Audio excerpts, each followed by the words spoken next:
There's some institutions where social justice work is cute and nice to have, but not the core of what you do. Here, it's a scientist practitioner program, and so it felt like my work aligned with the mission rather than me having to find a way to fit it in. In a traditional sort of research practices, we conduct research and publish, and that's all.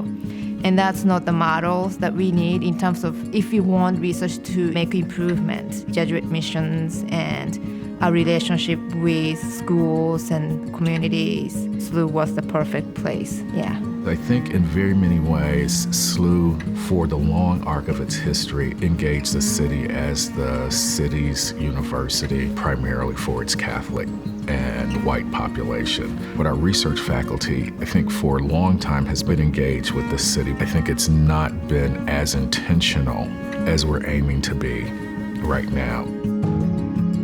St. Louis is an interesting, vibrant, and opportune place to do research on urban issues. If you're talking about shutting down a school-to-prison pipeline and you're talking about the St. Louis public school system, where you have students who experience all kinds of trauma that range from gun violence in the streets, family structure where someone's incarcerated, and they're living in a food desert and don't have breakfast in the morning, you can't solve that with one program in the classroom. I think everything I mentioned, we have faculty who are engaged in research, but we haven't always been able to connect them in a way that is optimal. What I enjoy doing is trying to bring together people who are far afield, who do fine and performing arts, communication, who do social science, who do healthcare, to think about new ways to solve problems. SLU is really looking to create institutes initiatives that will be working within the community, getting the community's ownership, funding, so that they can be sustainable and thriving. On racial equity tools, Dr. Amber Johnson has been doing that. Dr. Banks has been working on internalized oppression as well as healing justice.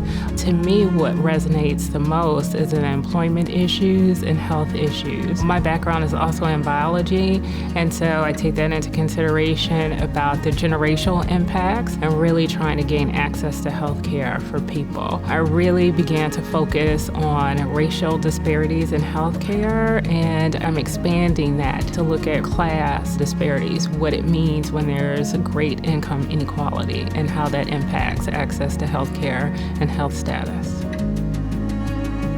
One of my research topics is really to address this college and career readiness. There's a push for everybody to take algebra in 9th, if not 8th grade. Most students who failed algebra ended up not graduating. So we looked at how schools organize instructions when implementing these policies and what models are more successful. I've been talking to St. Louis public schools, and one thing that I want to address is really college readiness. We have this indicator called on-track indicator for whether students graduate from high school or not, and it's a very good predictor in early warnings indicator where students can be flagged. So the goal is really the school and district can organize support mechanisms.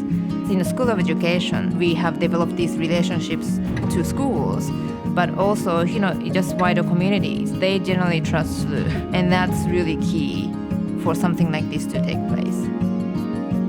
I'm a clinical psychologist by training, and so my training is doing one-on-one psychotherapy. I study how discrimination impacts mental health. It is a stressor and has been correlated with hypertension, type 2 diabetes. Now, what are the variables that either exacerbate or buffer for those negative effects? Things like how people think about themselves in terms of race, so their racial identity, or how do they cope with stressors. My work with the Ferguson Commission for the Ferguson was to think about how we as a region can use psychological concepts to help us move towards equity. SLU wants to be part of the solution. As an institution, we want to partner with the community, and we realize that we don't have the answers. We might have tools and methodologies and resources that can help to support their work, to evaluate it, to scale it up, but it's going to require us all working together. Having the inequity in our city has cost us billions of dollars, right? So this is something that's impacting us all of our quality of life. We need to work together. We have genuine passion or interest and commitment to contribute to the community through through what we do. The spirit of St. Louis, of change, of really working together to change, that it wasn't just about black, white. We know that something is broken in our city and we want to work hard to make it a great place for people to live and to thrive. We as a university, I as an individual, have a responsibility to keep for people who live in this space and whose lives are affected. And the thing that gives me joy in the midst of all that is to be at a place like St. Louis University where that mission, social, educational, intellectual, spiritual, all of that is on the plate. That impels me every day.